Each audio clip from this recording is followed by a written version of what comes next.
1월 마지막 주 수요 기도에 하나님 앞에 올려드리겠습니다. 말씀과 기도 가운데 은혜가 넘치는 귀한 시간 되시기를 주님의 이름으로 축복합니다. 우리 다 같이 찬송 32장 찬송하시겠습니다. 만유의 주제 존귀하신 예수 사람이 되신 하나님 나 사모하여 영원히 섬길 내 영광 되신 주로다. 화려한 동산 무성한 저수모 다 아름답고 묘하나 순전한 예수 더 아름다워 봄 같은 기쁨 주시네. 광명한 해와 명랑한 저 달빛 수많은 별들 빛나나 주 예수 빛은 더 찬란하여 참 비교할 수 없도다. 아멘. 우리 다 같이 사도신경으로 신앙 고백하겠습니다. 전능하사 천지를 만드신 하나님 아버지를 내가 믿사오며 그 외아들 우리 주 예수 그리스도를 믿사오니 이는 성령으로 잉태하사 동정녀 마리아에게 나시고 본디오 빌라도에게 고난을 받으사 십자가에 못 박혀 죽으시고 장사한 지 사흘 만에 죽은 자 가운데서 다시 살아나시며 하늘에 오르사 전능하신 하나님 우편에 앉아 계시다가 저리로서 산 자와 죽은 자를 심판하러 오시리라. 성령을 믿사오며 거룩한 공회와 성도가 서로 교통하는 것과 죄를 사하여 주시는 것과 몸이 다시 사는 것과 영원히 사는 것을 믿사옵나이다. 아멘. 우리 오늘 함께 보실 하나님의 말씀은 사도행전 2장 37절부터 47절 마지막 절까지 말씀입니다. 제가 가진 성경으로는 신약성경 189쪽에 있습니다. 사도행전 2장 37절에서 47절까지 우리 함께 봉독하겠습니다. 그들이 그 말을 듣고 찔려 베드로와 다른 사도들에게 물어 이르되 형제들아 우리가 어찌할꼬 하거늘 베드로가 이르되 너희가 회개하여 각각 예수 그리스도의 이름으로 세례를 받고 죄사함을 받으라. 그리하면 성령을 선물로 받으리니 이 약속은 너희와 너희 자녀와 모든 먼데 사람 곧 주 예수 주 우리 하나님이 얼마든지 부르시는 자들에게 하신 것이라 하고 또 여러 말로 확증하며 권하여 이르되 너희가 이 패역한 세대에서 구원을 받으라 하니 그 말을 받은 사람들은 세례를 받으며 이날에 신도의 수가 3,000이나 더하더라. 그들이 사도의 가르침을 받아 서로 교제하며 떡을 떼며 오로지 기도하기를 힘쓰니라. 사람마다 두려워하는데 사도들로 말미암아 기사와 표적이 많이 나타나니 믿는 사람이 다 함께 있어 모든 물건을 서로 통용하고 또 재산과 소유를 팔아 각 사람의 필요를 따라 나눠주며 날마다 마음을 같이하여 성전에 모이기를 힘쓰고 집에서 떡을 떼며 기쁨과 순전한 마음으로 음식을 먹고 하나님을 찬미하며 또 온 백성에게 칭송을 받으니 주께서 구원받는 사람을 날마다 더하게 하시니라. 아멘. 우리 순전한 교회라는 제목으로 하나님의 말씀을 나누겠습니다. 오늘날 우리 교회의 사회적인 이미지랄까 위신이 많이 추락하고 있습니다. 집단 감염, 여러 이 전염병 사태로 인하여서 걱정스러운 일들의 발원지로 교회가 자주 지목당하고 있습니다. 한 친구 목사님이 신방을 가려고 엘리베이터를 탔는데 신방 대원들과 함께 한 가정을 방문하고 있었습니다. 그런데 한 권사님이 그 목사님에게 목사님 하고 물었어요. 그런데 그 엘리베이터에 동승하고 있던 그 주민이 이렇게 목사님이 계신 쪽으로 뒤를 이렇게 돌아보더랍니다. 뒤를 돌아보는데 순간적으로 그 눈빛이 굉장히 싸늘한 그런 냉대의 눈빛을 느꼈다고 합니다. 당신이 목사야? 목사라는 사람이 이렇게 생겼어? 마치 이렇게 보는 것과 같이 그런 시선을 느꼈다고 합니다. 여러분, 어떻게 우리 교회가 이런 대우를 받게 되었을까요? 어떤 분은 SNS에 이렇게 적었더라고요. 교회가 악착같이 문을 열면 자영업자들 또한 학교는 문을 닫는다. 그 글을 보면서 참 마음이 아팠습니다. 교회가 이웃사랑의 대명사로서 교회라는 곳은 사회적으로 참 따뜻하고 또 이웃을 선대하고 또 선과 유익을 끼치는 그런 기관으로 인식되어야 할 터인데 오늘날 우리 교회는 사랑을 베푸는 곳이라기보다는 다소 이기적인 집단으로 또 이웃에게 선을 끼치는 그런 곳이라기보다는 이웃에게 방해를 주는 어려움을 주는 그런 기관으로 오해 아닌 오해를 받고 있습니다. 물론 억울한 점도 있고 또 오해의 여지도 있겠습니다. 정확하지 못한 그런 생각일 수가 있겠죠. 또한 지극히 일부의 문제가 과장되어서 어떤 선입관으로 다가오는 대다수의 선량하고 좋은 교회들이 피해를 보는 그런 현상일 수도 있겠습니다. 그런데 오늘날 교회의 위신이 이와 같이 추락한 데는 우리의 책임이 없지는 않은 것 같습니다. 우리 교회가 하나님의 선민이라는 우월의식에 취해서 세상을 사랑하시는 아버지의 마음을 헤아리지 못한 것은 아닌지, 또한 먼저 믿는 사람으로서의 어떤 특권의식만을 강조하면서 특권의식에 취해서 불신 영혼들이 예수 믿고 하나님께 돌아오기를 간절히 고대하고 계시는 그 아버지의 마음을 헤아리지 못한 것은 아닌지 우리가 서로를 돌아보아야 하지 않을까 싶습니다. 변화되지 않으면 변질된다는 말이 있습니다. 변화되지 않으면 변질된다.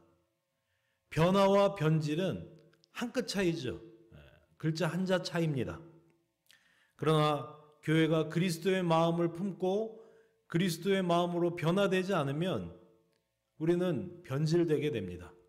맛을 잃은 소금으로서 세상 사람들의 발에 밟히는 그런 소금으로서 전락하고 마는 것이죠. 제가 야구를 좋아하는데요. 한때 국민 타자라고 불렸던 이승엽 선수를 기억하십니까? 한국과 일본의 야구를 평정한 아시아의 홈런 타자라고 불렸죠. 그런 그에게도 슬럼프는 있었다고 합니다. 일본에서 지독한 슬럼프가 찾아왔을 때 그 슬럼프를 벗어나기 위해서 가장 잘 쳤을 때의 영상을 1시간이고 2시간이고 계속해서 반복해서 보았다고 합니다. 그때 폼은 어떠했는지, 그때 시선 처리는 어떠했는지, 그때 체형은 어떠했는지, 그때 마음가짐은 어떠했는지 가장 좋았을 때를 바라보며 그 시간들을 복귀하는 것이죠. 이제 고칠 점들을 바로잡으면서 그때로 돌아가는 것입니다. 오늘 본문에는 사도들이 처음 세운 교회, 초대 교회로서의 예루살렘 교회의 모습이 그려집니다. 교회가 교회로서 가장 순수하고 열정적이고 아름다웠던 때, 하나님이 가장 원하시는 교회로서의 원형을 찾아보면서 교회됨에 대해서 함께 고민하고 참된 교회의 모습으로 돌아가는 우리 모두가 되기를 원합니다. 37절 이하를 보시면 오순절에 베드로가 설교할 때 3,000명이 집단적으로 3,000명이 넘는 그 많은 군중들이 회심하고 예수님께 돌아온 기록이 나옵니다.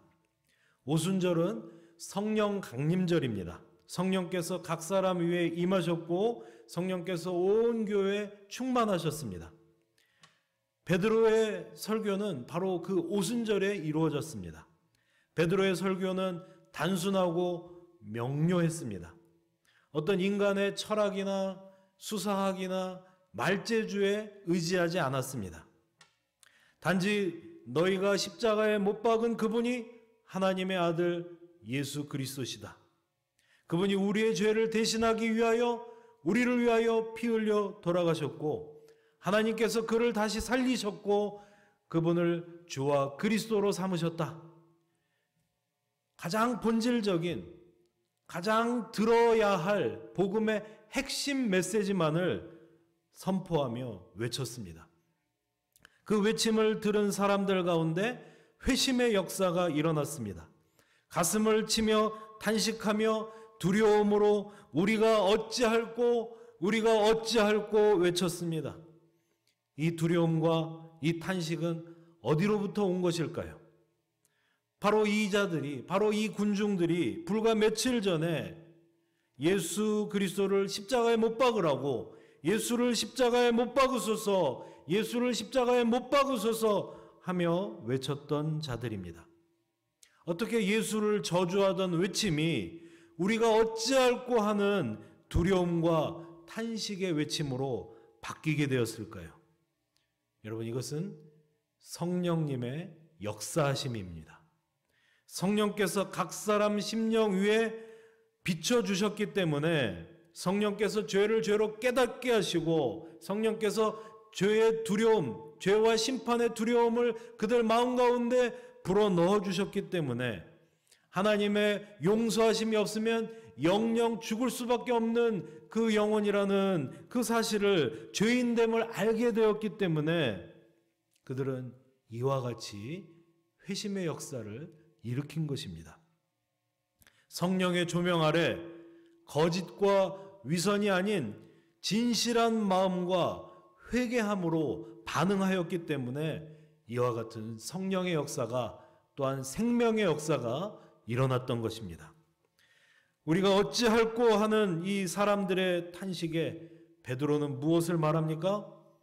회개하고 예수 그리스도를 믿으라. 예수의 이름으로 세례를 받고 죄사함을 받으라. 그리하면 성령을 선물로 받으리라. 예수께로 돌이킴, 예수께로 돌아옴, 회개함만이 죄사함 받고 생명에 이르는 길임을 분명하게 선포하고 있습니다. 여러분, 오늘날 우리에게 필요한 것도 복음 아닐까요? 나는 이미 예수를 믿는 사람이야. 나는 오래전부터 신앙생활했고, 아니 나는 모태신앙이고, 또 교회에서 여러 해를 봉사하고 있고, 제자훈련, 사역훈련도 다 마친 사람이야.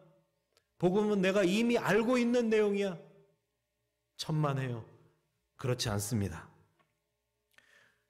복음을 참되게 알고 복음 안에 참되게 서 있는 것만이 우리 영을 새롭게 하고 우리 영을 살릴 수 있습니다. 물론 회개함이라는 것은 인생을 걸쳐서 단 한 번 일회적으로 일어나는 역사입니다. 예수님이 그리스도인인 줄 알고 예수 없이는 이 영혼이 구원받을 길이 전혀 없음을 알고 예수 이름 앞에 무릎을 꿇고 이 죄인을 받으소서 하는 그 돌이킴의 역사, 회개의 역사는 반복해서 일어나는 것이 아니라 단 한 번 일어나는 역사입니다. 그러나 뉘우치고 돌이킨 자는 반드시 끝까지 예수님을 향하여 있어야 합니다. 예수님을 붙잡고 예수님을 따르는 삶을, 예수님을 의지하는 삶을, 예수께로 그 영혼을 주목하고 집중하여 있는 삶을 끝까지 살아야 한다는 것입니다. 평생에 걸쳐 주를 의지하는 삶을 살아야 하는 것입니다. 그러나 우리의 연약하고 부패한 본성은 자꾸자꾸 예수를 떠나 제멋대로 행하려고 합니다. 우리의 죄의 본성은 어쩌면 예수님 없이 사는 것을 더 좋아하고 더 즐거워하는 줄 모르겠습니다.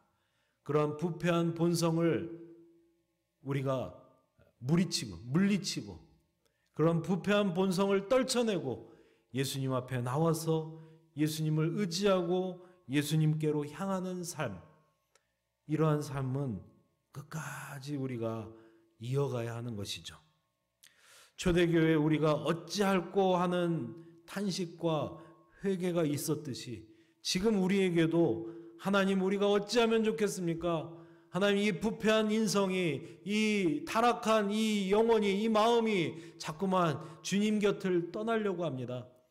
하나님, 우리가 어찌하면 좋겠습니까? 우리 한국교회가 교만하였습니다. 한국교회가 하나님보다 여러 가지 돈과 권력과 명예라는 우상을 쫓고 있습니다.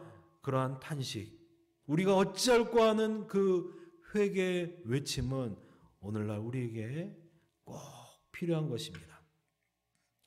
여러분, 회개한 사람들은, 주님 앞에 돌이킨 사람들은 그 회개함을, 그 회심을 증명하는 삶의 열매들이 있습니다. 삶의 열매로서 자신의 회심을 증명하는 것입니다. 오늘 42절 본문을 보니까 예루살렘 교인들의 회개, 그들의 돌이킴은 참으로 진실한 것이었습니다. 그들이 사도의 가르침을 받아 교제하며 떡을 떼며 오로지 기도하기를 힘쓰니라 했습니다. 이 말씀을 헬라어 원문으로 보면 오로지라는 부사는 단지 기도하기를 꾸며주는 단어가 아니라 오로지 사도의 가르침을 받으며 오로지 교제하며 오로지 기도하기를 힘쓰니라. 그러니까 가르침을 받다, 교제하다, 기도하다, 이 세 단어 모두에 해당되는, 이 세 단어 모두를 꾸며주는 단어가 오로지라고 했습니다. 그만큼 예루살렘 교회, 초대교회 성도들은 그들의 회심을 증명하기 위하여 그들의 돌이킴을 정말 삶의 열매로 오로지 집중하여 오로지 마음을 바쳐 오로지 한 마음으로 증명해 내었던 것입니다. 여러분, 오늘날 우리 한국교회에도 이와 같은 진정한 회심의 역사가 있었으면 좋겠습니다. 100년 전에 우리 할머니, 할아버지 세대 복음을 처음 받았을 때, 그때 오로지 말씀을 받으며 오로지 떡을 떼며 교제하며 오로지 교회 나와서 정말 기도하기를 힘썼던 것과 같이 주여 우리 영을 살려주시옵소서, 주여 우리 영을 불쌍히 여겨주시옵소서, 한 마음으로 한 뜻으로 집중하여 하나님께로 돌이키는 진정한 회개의 역사, 진정한 회심의 역사가 오늘 우리에게도 일어나는 귀한 시간 되었으면 좋겠습니다. 두 번째로 44절과 45절 보니까 믿는 사람들이 다 함께 있어 모든 물건을 서로 통용하며 또 재산과 소유를 팔아 필요한 자들을 그 필요에 따라 나눠주었다고 합니다. 회심한 성도들 가운데 진정한 유무상통의 역사가 일어났습니다. 자신의 것을 자신의 것이라고 주장하지 않으며 자신의 것을 전혀 아끼지 않고 나누어주는, 흘려보내는 그런 역사가 일어났다는 것입니다. 이것은 이상적인 사회의 모습이죠. 자연세계에 있는 인간들에게 있어서는 일어날 수 없는 일입니다. 우리 인간들은 다 이기적인 존재이기 때문에 자기의 것을 아끼지 않고 남에게 내어주고 자신의 소유를 팔아 가난한 사람에게 나눠주는 이런 역사가 자연세계에서는 일어날 수가 없습니다. 공산주의의 원형이 여기에서 나왔다고 하죠. 이 말씀을 모티브 삼아서 공산주의 사상이 나온 것입니다. 그러나 공산주의 사상은 사람이 주체가 되어서 사람의 이성을 신뢰하고 나왔기 때문에 결국은 실패하고 망하고 말았죠. 그러나 이 초대교회 이상적인 사회의 모습은 성령님께서 주체가 되어서 성령의 인도하심으로 나왔기 때문에 오늘날에도 이 모습은 진정한 유무상통, 진정한 나눔과 섬김의 모습은 재현될 수 있다고 확신합니다. 믿습니다. 여러분, 우리는 죄와 사망 가운데 종노릇하는 인생이라고 하죠. 로마서에 그렇게 말씀하고 있습니다. 종노릇한다는 것은 벗어날 수 없는 운명을 뜻합니다. 죄가 육신의 정욕과 안목의 정욕과 이생의 자랑을 가지고 인간을 멍에 씌우고 사슬에 매어 끌고 다니고 있습니다. 평생을 그 욕망을 가지고 죄가 인간을 조정하고 끌고 다니는 그런 삶을 살아가고 있는 것입니다. 무언가를 더 많이 가지기 위해, 무언가를 더 많이 누리기 위해 그 욕망의 노예가 된 삶을 살고 있는 것입니다. 우리가 사는 세상에서 그 욕망은 주로 돈으로 표현됩니다. 내 보물이 있는 곳에 내 마음도 있느니라 했습니다. 사람들은 돈을 사랑하기 때문에 돈이 모이는 곳에 욕망도 모이게 됩니다. 여러분, 사람들이 얼마나 돈을 사랑하는지 보십시오. 돈을 벌기 위하여 새벽부터 밤늦게까지 두 눈이 충혈되고 허리가 휘도록 고생을 합니다. 행여라도 돈을 얻으면 세상을 다 얻은 것과 같이 즐거워하고 좋아하고, 행여라도 돈을 잃어버리면 세상이 무너진 것과 같이 절망하고 탄식합니다. 오늘 초대교회의 모습은 돈과 욕망으로 상징되는 그 세상의 질서를 떠나 자유함을 누리는 성도들의 모습을 보여주고 있습니다. 이 모습으로 인하여 이들은 이제 더 이상 세상의 지배를 받는 것이 아니라 하나님의 지배를 받는 진정한 하나님의 백성임을 그들의 삶으로, 그들의 경제생활로 보여주고 있는 것입니다. 또 한 가지 이 사건이 보여주는 진실은 무엇입니까? 신자의 삶은 이기적인 자아라는 울타리를 벗어나 이기적인 자아라는 울타리를 초월하며 그것으로 인하여 기쁨과 즐거움을 누리는 삶이라는 것을 보여주고 있는 것입니다. 서로 물건을 통용했다고 합니다. 내가 가치 있게 여기는 것, 내가 아끼는 것을 서로 함께 나눠 썼다는 거예요. 내 것이라 주장하지 아니하고, 또한 소유를 팔아 각 사람의 필요대로 나누어 줬다고 합니다. 공동체에 부족한 사람이 있으면, 가난한 사람이 있으면 내 것을 깨뜨려서 나누어 썼다는 것입니다. 흘려보냈다는 것입니다. 여러분, 어떻게 이러한 일들이 가능했을까요? 나누고도 아깝지 않는 이러한 역사가 어떻게 가능했을까요? 여러분, 우리 사람은 사랑하는 사람과 나눌 때에는 아깝지가 않습니다. 예를 들면 우리가 가장 잘 알 수 있는 예가 부모 자식 간의 경우이죠. 부모는 자식에게 아끼지 않습니다. 아무리 나누어주고 아무리 퍼주어도 아깝지가 않습니다. 오히려 더 많은 것을, 더 좋은 것을 주지 못하여서 안타까울 뿐이죠. 여러분, 사랑하기 때문에 죽어도 아까워하지 않고, 주고도 더 좋은 것을 주지 못해서 안타까울 뿐이라는 것이죠. 사랑함이라는 것은 내 것이라는 좁은 경계를 허물고 온전한 나눔으로 나아가게 하는 것입니다.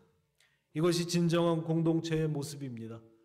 예수 그리스도를 머리로 한 예수님의 지체로서의 공동체, 예수님의 손과 발이 되어, 예수님의 눈과 귀가 되어, 우리가 예수님의 몸의 일부가 되어 서로를 위하여 함께 나누는 공동체. 예수님이라는 참 포도나무에 연합된 가지로서의 공동체. 그리하여 이 가지가 푸르고 청청하면 저쪽 가지도 역시 푸르고 청청함을 자랑해야 하듯이 서로 나눔으로써, 나누고도 아까워하지 않고 나눔으로도 정말 그 나눔 자체가 부족하여 안타까운 마음을 품는 그 유무상통의 나눔 공동체, 그것이 바로 초대교회 공동체. 이렇게 예수 안에서 하나가 되어서 서로 연대하고 서로 하나가 되어서 아름답고 성숙한 공동체로서의 모습을 보여주고 있었던 것입니다. 마지막 세 번째로 46절에서 47절을 보면 기쁨과 순전한 마음으로 음식을 먹고 하나님을 찬미하니 온 백성들에게 칭송을 받고 주께서 구원받는 무리를 날마다 더하게 하시니라 라고 말씀하고 있습니다. 순전한 마음으로 하나님을 찬미했다고 합니다. 말씀과 기도로 드려지는 삶과 행위로 드려지는 참된 예배가 있었습니다. 요한복음 4장 24절에 보면 하나님은 영이시니 예배하는 자가 영과 진리로 예배할지니라 했습니다. 하나님은 이런 자들을, 이런 예배자들을 찾으신다고 말씀하셨습니다. 예루살렘 교회 성도들은 온전한 예배로 하나님께 드렸습니다. 순전한 마음으로 하나님을 찬미했다고 말씀하고 있습니다. 온전한 회심과 공동체의 사랑과 그 사랑에 의한 온전한 나눔이라는 그 온전한 예배로 하나님께 나아갔을 때 하나님은 그들에게 참된 자유와 기쁨을 주셨습니다. 주의 영이 계신 곳에는 자유함이 있다고 합니다. 주의 영이 계신 곳에는 참된 기쁨과 평안이 있습니다. 초대교회 예루살렘 교회 성도들은 정말 하나님을 예배함 가운데서 만나는 참된 기쁨과 또 넉넉한 나눔과 또 말씀 안에서 하나됨이 있었던 것입니다. 예배가 회복된 곳에 기쁨이 넘칩니다. 예배가 회복된 곳에 풍성한 나눔이 넘칩니다. 여러분, 이렇게 예배가 회복되었을 때, 이 공동체 안에서 온전한 예배가 드려졌을 때, 순전한 마음으로 하나님을 찬미하였을 때 어떤 일들이 일어났습니까? 세상 사람들이 교회를 인정하고 칭찬하기 시작했습니다. 아, 그리스도인들은 뭔가 좀 다른 사람들이야. 아, 저 예수 믿는 사람들, 그들은 참 좋은 사람들이야. 세상에는 그런 사람들이 꼭 필요해. 세상 우리 이 썩어가는 이 세상에는 그들이 꼭 필요해. 그러한 인정과 그러한 칭찬이 있게 되었다는 것입니다. 또한 그들은 우리의 이 공동체 가운데 아름다운 사랑의 교제와 떡을 떼며 나누는 이 유무상통의 풍성한 나눔의 교제를 보며 우리 안에서 소망을 발견합니다. 저들이 저렇게 기뻐한다면 그 기쁨에 이유가 있지 않을까? 저들이 자기의 소유를 다 포기하고 자기의 소유를 깨어서 가난한 자들에게 나눠주고도 억울해하거나 정말 아까워하지 않는다면, 오히려 만족하고 기뻐한다면 저들에게 어떤 특별한 소망이 있지 않을까? 그 소망의 주인 되신 예수 그리스도를 발견한 자들, 그 소망을 찾아서 믿는 무리 가운데 찾아오고 주께서 믿는 무리를 날마다 더하게 하시는 생명의 역사가 일어나게 되는 것입니다. 참된 예배 안에 참된 부흥의 역사가 일어나게 되는 것입니다. 여러분, 당시 예루살렘 교회와 성도들은 지극히 소수였고 사회적으로 약자들이었습니다. 오늘날 우리 한국교회는 우리 한국 사회에서 이제 더 이상 소수가 아니라 많은 부분을, 많은 영향력을 차지하고 있습니다. 이제 우리 한국교회는 더 이상 약자가 아니라 강자입니다. 소수와 약자였던 예루살렘 교회에는 세상에 인정이 있고 칭찬이 있었고 생명의 역사가 있었습니다. 그런데 다수이며 강자임을 자랑하는 오늘날 한국교회에는 세상 사람들의 싸늘한 시선이 머물러 있습니다. 점차 소망의 빛을 잃어가고 있다고 말하고 있습니다. 여러분, 홍수 때에 마실 물이 귀하다고 합니다. 홍수 때에 마실 물이 오히려 드물다고 합니다. 여러분, 우리가 진정한 세상의 소망으로 거듭나려면 어떻게 해야 할까요? 초대교회로 돌아가야 합니다. 사도행전에 나타난 교회의 그 아름답고 순전한 모습, 교회로서의 가장 근본적이고 이상적인 그 형태의 모습을 우리가 다시 한번 찾아보고 그 모습을 닮아가기 위하여 몸부림쳐야 하는 것입니다. 하나님이 기뻐하시는 교회로서의 모습을 찾아야 하는 것입니다.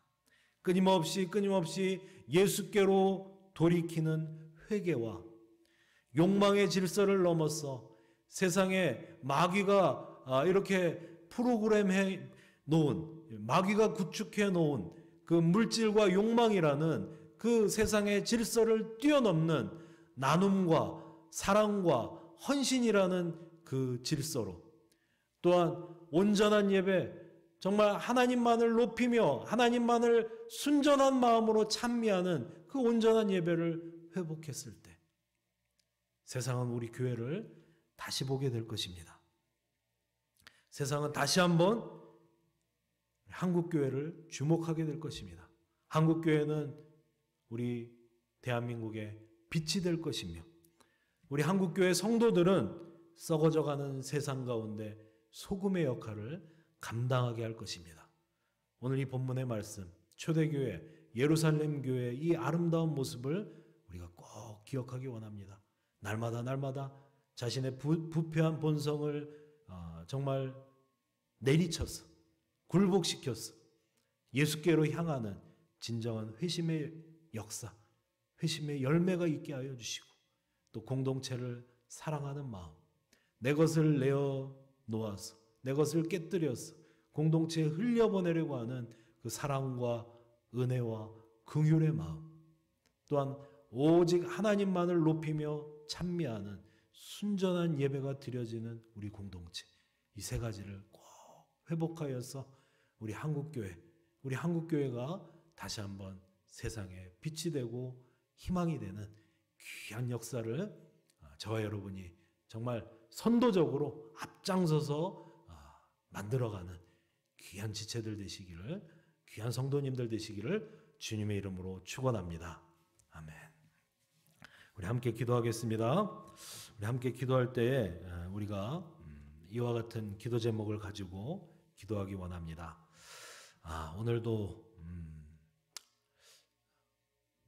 이렇게 예배를 드리러 나오기 전에 뉴스를 보았을 때 어떠한 선교회로 인하여서 집단 감염이 일어나서 사람들이 막 이렇게 항의를 하고 또한 정말 더 나아가서 한국교회를 모욕하는 그런 모습들을 보았습니다. 하나님, 우리가 이 코로나라는 정말 이 고난을 통하여서, 이 어려움을 통하여서 우리가 거듭나야 하겠습니다. 초대교회의 순전한 모습을 회복해야 하겠습니다. 우리 안에 진정한 회심의 역사, 진정한 회심의 열매가 있게 하여 주시고 서로가 서로를 더 아끼고 사랑하는 그 유무상통의 그 나눔의 역사가 있게 하여 주시고 세상의 헛된 것들을 쫓지 아니하고 순전한 마음으로 하나님만을 찬미하는 참된 예배가 있게 해달라고 우리 다 같이 기도하겠습니다.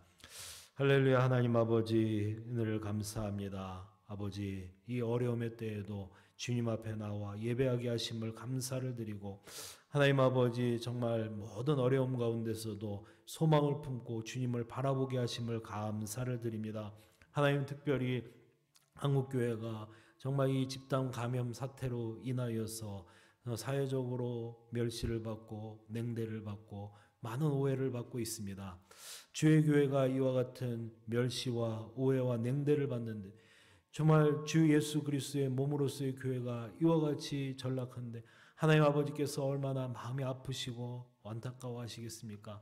하나님, 이 어려움의 때를 계기로 하나님, 우리가 돌이키게 하여 주시옵소서. 순전한 마음을 가지고 온전히 하나님만을 찬미하는 예배가 회복되게 하여 주시고, 오로지 마음을 집중하여 예수께로 돌이키는 참된 회개의 열매가 있게 하여 주시고, 우리가 서로를 더욱 아끼고 사랑하고 지체로서 하나가 되어 연대하여서 나의 것을 결코 나의 것이라고 주장하지 아니하고 나의 것을 내놓아서 흘려보내는 사랑과 나눔의 역사가 있게 하여 주시옵소서.